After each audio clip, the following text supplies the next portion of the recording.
Hi hello ನೋಡಿ, ಇವತ್ತು ಏನು ಹೇಳೋಕೆ ಬಂದಿದ್ದೀನಿ ಅಂದರೆ ಡಿಯೋ DX ಈ ಗಾಡೀಲಿ ಮಾಡಿಫೈ ಮಾಡಿದ್ದೀವಿ. ಏನೇನು ಮಾಡಿಫೈ ಮಾಡಿದ್ದೀವಿ ಅಂತ ನಿಮಗೆ ಡೀಟೇಲಾಗಿ ಹೇಳೋಣ ಅಂತ ಬಂದಿದ್ದೀನಿ. ಅಂಥದ್ದೇನೂ ಮಾಡಿಲ್ಲ ಫ್ರೆಂಡ್ಸ್. ನೋಡಿ, ಇದು RX ಲಿವರ್, ಓಕೆನಾ?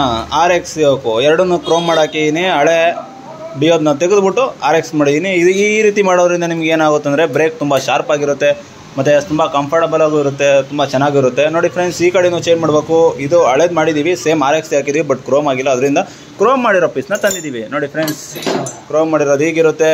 ನೋಡಿ ಶೈನಿಂಗ್ ಹೇಗಿದೆ.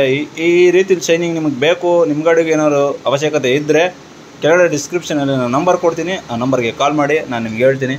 ನೀವು ಹೋಗಿ ಧಾರವಾಡದಾಗ ಅಲ್ಲೇ ಮಾಡಿಸ್ಕೋಬೋದು. ನಾನಿಲ್ಲೇ ಲೋಕಲ್ ಬೆಂಗಳೂರಲ್ಲಿದ್ದೀನಿ. ಸೊ ನಿಮ್ಗೆ ಏನಾದ್ರು ಅವಶ್ಯಕತೆ ಇದ್ದರೆ ನಂಗೆ ಕಾಲ್ ಮಾಡಿ. ನೋಡಿ ಫ್ರೆಂಡ್ಸ್, ಹಿಂದೆಗಡೆ ಕ್ರೋಮ್ ಮಾಡಿಸಿದ್ದು ಇದು ಬ್ಯಾಕ್ ಹ್ಯಾಂಡ್ಲ್ ಅಂತೀವಿ, seat ಹ್ಯಾಂಡ್ಲು Chrome ಮಾಡಿಸಿದ್ದೀವಿ. Light blinking light ಹಾಕಿದ್ದೀವಿ. ನೋಡಿ ಫ್ರೆಂಡ್ಸ್, ಈ ಥರ ಬ್ಲಿಂಕ್ ಆಗುತ್ತೆ. ಸೊ ಇದೇ ಥರ ನಿಮ್ಗೇನ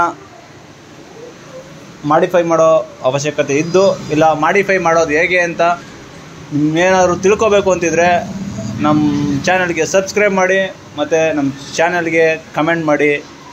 ನಾನು ನಿಮಗೆ ಅದು ಹೇಗೆ ಮಾಡೋದು ಅನ್ನೋದ್ರ ಬಗ್ಗೆ ಒಂದು ವಿಡಿಯೋ ಮಾಡಿ ಹಾಕ್ತೀನಿ. ನೀವು ಮಾಡೋ ಸಪೋರ್ಟು, ನೀವು ಹಾಕೋ ಕಮೆಂಟೇ ನಾನು ವಿಡಿಯೋ ಮಾಡಲು ಉತ್ತೇಜಿಸುತ್ತಿರುವ ಒಂದು ವಿಷಯ.